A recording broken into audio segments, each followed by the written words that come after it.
नमस्कार दोस्तों। आज सुनेंगे कहानी वो कोना। काम वाली बाई चंदा से गेस्ट रूम की सफाई कराते समय जैसे ही नीरा ने डस्टबिन खोला, उसमें पड़ी बियर की बोतलों से आ रही शराब की बदबू उसके नथुनों में जा घुसी। इससे उसका पारा सातवें आसमान पर जा पहुंचा। वह तमतमाती हुई कमरे से बाहर निकली और जोर से चिल्लाई, रोहन रोहन, जल्दी नीचे आओ, मुझे अभी तुमसे बात करनी है। उसका तमतमाया चेहरा देखकर चंदा डर के कारण एक कोने में खड़ी हो गई। रोहन के साथ दोनों बेटियां, 9 वर्षीय इरा और 12 वर्षीय इला भी हड़बड़ाती सी कमरे से बाहर आ गई। ये बियर की बोतलें घर में कहाँ से आई, रोहन? नीरा ने क्रोध से पूछा। आशीष लाया था। पर तुम इतने गुस्से में क्यों हो? आखिर हुआ क्या? हमेशा शांत और खुश रहने वाली नीरा को इतना आक्रोशित देखकर रोहन को हैरान हुआ और उसने पूछा, ये बियर की बोतलें मेरे घर में क्यों आईं और किसने ड्रिंक की? मीरा ने फिर गुस्से से चीखते हुए पूछा। अरे, कल तुम मम्मी के यहाँ गई थी ना, तब मेरे कुछ दोस्त यहाँ आ गए। इनमें से एक का जन्मदिन था तो खा पी कर चले गए। पर इसमें इतना आसमान सिर पर उठाने की क्या बात है? रोहन ने तनिक झुंझलाते हुए कहा। रोहन, तुम्हें पता है कि मुझे ये सब बिल्कुल पसंद नहीं है, और मेरे ही घर में मेरा ही पति। नीरा चीखती हुई बोली और जोर जोर से रोने लगी। नीरा का रौद्र रूप देखकर सभी हैरान थे। थोड़ी देर बाद ईरा और इला चुपचाप तैयार होकर अपने स्कूल चली गईं। नाश्ता करके रोहन ऑफिस जाने से पहले नीरा से बोला, चंदा के जाने के बाद तुम थोड़ा आराम कर लेना, तुम्हारी तबीयत कुछ ठीक नहीं लग रही।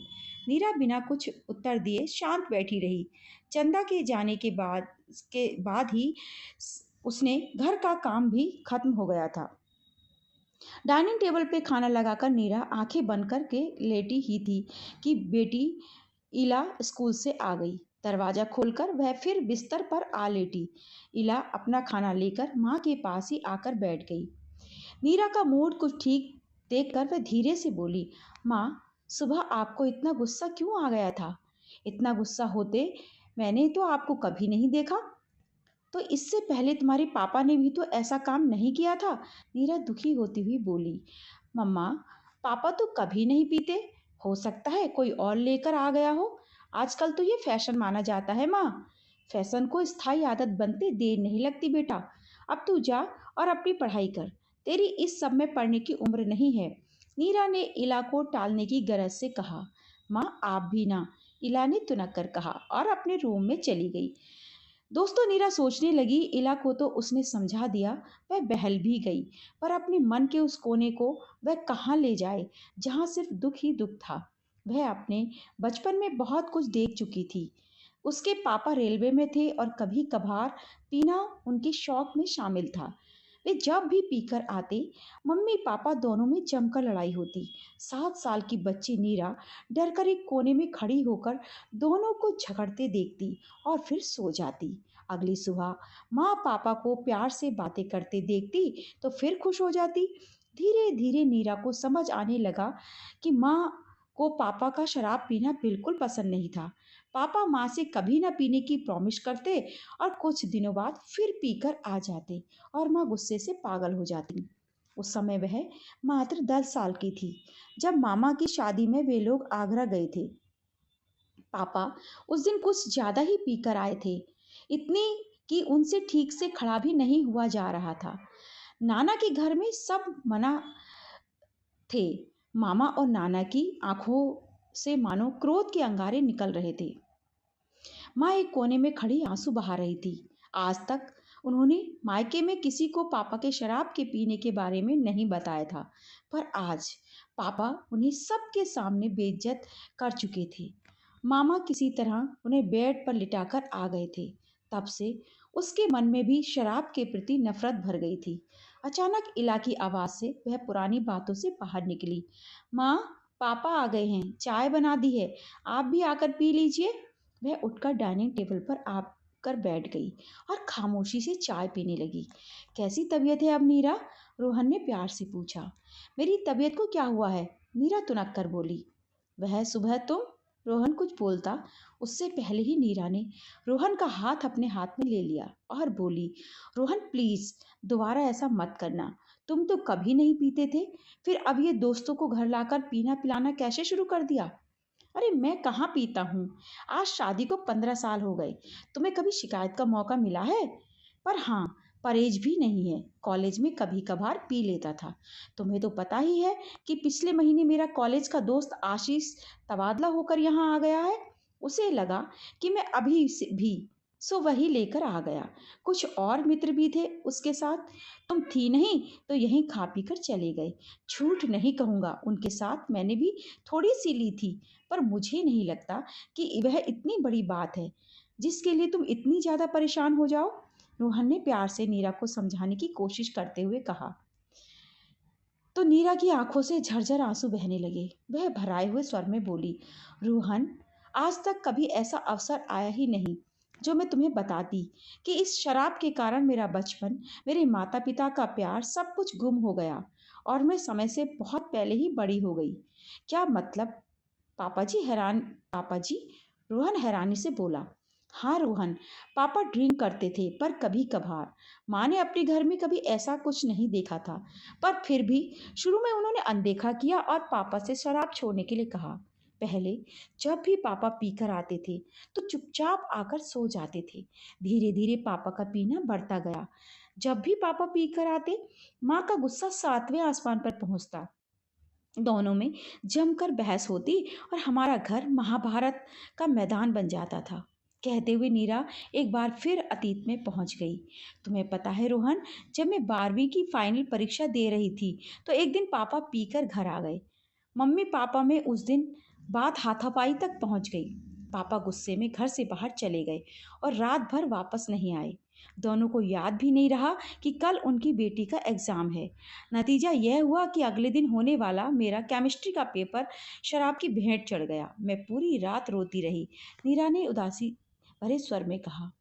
ओह, तो इसलिए तुम सुबह गुस्से में थी, पर आज तक तुमने इस बारे में कभी बताया ही नहीं। रोहन ने गंभीर स्वर में कहा।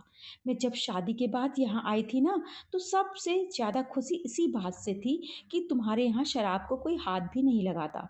मैं तुम्हें ये बात बताकर अपने पापा की इमेज खराब नहीं करना चाहती थी, पर आज। नीरा ने गहरी सांस लेते हुए बात अधूरी छोड़ दी।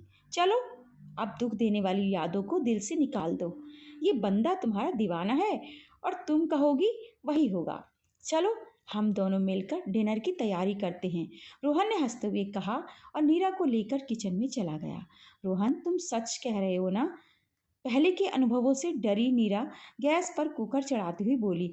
हाँ भाई, पर एक बात कहूँ नीरा, बुरा मत मानना, क्योंकि तुम्हारे पापा जी तो हमारी शादी के 6 माह बाद ही गुजर गए थे। पर जितना मैंने उन्हें तुम्हारे बाबत जाना है, उससे लगता है कि वे सुलझे हुए इंसान थे। फिर उनको पीने की इतनी लत कैसे लग गई कि वे छोड़ ही नहीं पाए? जरूर तुम्हारी मम्मी तुम्हारे पापा को अपना दीवाना नहीं बना पाई होंगी।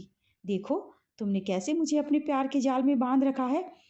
रोहन ने माहौल को हल्का करने की गरज से नीरा को छेड़ते हुए कहा। हाँ रोहन, तुम काफी हद तक सही हो। माँ ने पापा को कभी समझने की कोशिश नहीं की। पापा अपने परिवार को बहुत चाहते थे और माँ उनके परिवार से उतनी ही नफरत करती थी। अक्सर उन्हीं मुद्दों पर बहस शुरू हो जाती जो झगड़े का रूप ले लेती। पापा गुस्से में बाहर चले जाते और शराब का सहारा ले लेते। हमारे घर में रुपया पैसा सब कुछ था, बस शांति नहीं थी। इसलिए तो मैं कह रही थी रोहन कि कभी कभार पीना कब हमेशा की लत बन जाती है, इंसान को पता ही नहीं चलता। तुम्हें ताज्जुब होगा कि पापा मेरी शादी के दिन भी खुद को कंट्रोल नहीं कर पाए थे और विदाई से पहले पीकर आए थे। उनका अंत भी शराब से ही हुआ था। एक रात नशे में गाड़ी चलाकर आ रहे थे कि एक ट्रक ने टक्कर मार दी। उस समय चूंकि मेरी नई नई शादी हुई थी, इसलिए उनकी मौत को सिर्फ दुर्घटना के रूप में ही प्रस्तुत किया गया, परंतु सच्चाई यह थी कि वे शराब के नशे में गाड़ी चला रहे थे।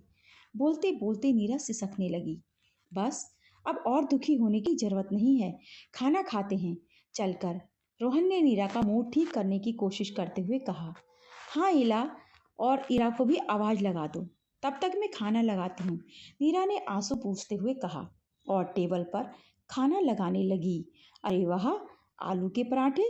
इरा कैसरोल में आलू के पराठे देखकर खुशी से चमकती हुई बोली। माँ का सुबह से मूड देखकर तो मुझे लगा था कि आज खाने में खिचड़ी या दलिया ही मिलने वाला है। पापा, आपने खाना बनाया? इरा ने मुस्कुराते हुए तिरछी नजरों से रोहन की ओर देखते हुए पूछा। अरे नहीं भाई, तुम्हारी मम्मी ने ही बनाया है। तुम्हारी मम्मी की यही तो खासियत है कि परिस्थितियां कैसी भी हों, वह अपने बच्चों और पति को नहीं भूलती। क्यों, है ना नीरा? रोहन ने मुस्कुराते हुए उसकी ओर देखते हुए कहा, तो वह भी अपनी मुस्कान को रोक नहीं सकी।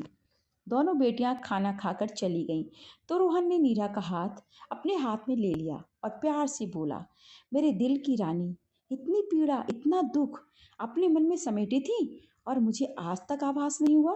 कैसा पति हूं मैं? रोहन ने उसकी आंखों में झांकते हुए कहा। नहीं रोहन, ऐसा मत कहो। खुद को जरा भी दोष मत दो। तुम्हारी जैसा समझदार और प्यार करने वाला पति, फूल सी प्यारी दो बेटियां और इतने अच्छे सास ससुर को पाकर मैं अपनी दुख तकलीफ भूल गई थी। पर आज ये बोतलें देखकर लगा कि अतीत की काली परछाइयां एक बार फिर मुझे घेरने आ गई हैं।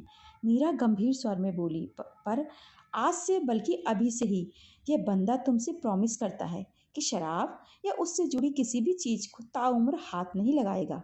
खुश? रोहन ने प्यार से नीरा के गाल थपथपाते हुए कहा। दरअसल नीरा, हम पुरुष बड़े अलग मिजाज के होते हैं। हमसे जो काम प्यार से करवाया जा सकता है, वह गुस्से और अहम से बिल्कुल नहीं है। बस शायद मम्मी जी से यही चूक हो गई थी। वे प्यार और समझदारी से काम लेती तो शायद बात कुछ और होती। वे पापा को समझ नहीं पाई, पर इसका मतलब यह भी नहीं कि पापा शराब पीकर घर के माहौल को और खराब करते। कभी अच्छे पलों में वे भी तो माँ को समझाने की कोशिश कर सकते थे।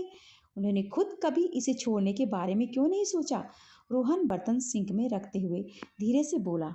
ऐसा नहीं है रोहन, पापा ने कई बार छोड़ने की कोशिश की, पर शायद उन्हें घर में वह कोना ही नहीं मिल पाता था जहाँ वे सुकून तलाशते थे। दादी, चाचा, बुआ या परिवार के दूसरे सदस्यों के लिए जब भी पापा कुछ करना चाहते, माँ बिफर जाती। पापा घर से दूर और शराब के नजदीक होते गए। ना माँ खुद को बदल पा रही थी और ना पापा। ऐसा नहीं कि दोनों में प्यार की कोई कमी थी, बस जैसे ही शराब बीच में आ जाती, घर का पूरा माहौल बदल जाता था। अरे बाप रे, 12 बज गए, सुबह मुझे ऑफिस भी जाना है, कहकर रोहन उसे बेडरूम में ले गया। जब वह बिस्तर पर लेटी तो रोहन ने उसका सिर अपने सीने पर रख लिया और बोला, आज के बाद इस घर में ऐसी कोई चर्चा नहीं होगी। नीरव बरसों से मन में दबी कड़वाहट, दुख, तकलीफ सब भूलकर चैन की नींद सो गई। दोस्तों, ये थी आज की कहानी। आपको अच्छी लगी हो तो कमेंट सेक्शन में मुझे ज़रूर बताएं और इसी तरह की कहानियों के लिए चैनल को ज़रूर सब्सक्राइब कर लें। वीडियो को लाइक और शेयर भी ज़रूर करें। धन्यवाद।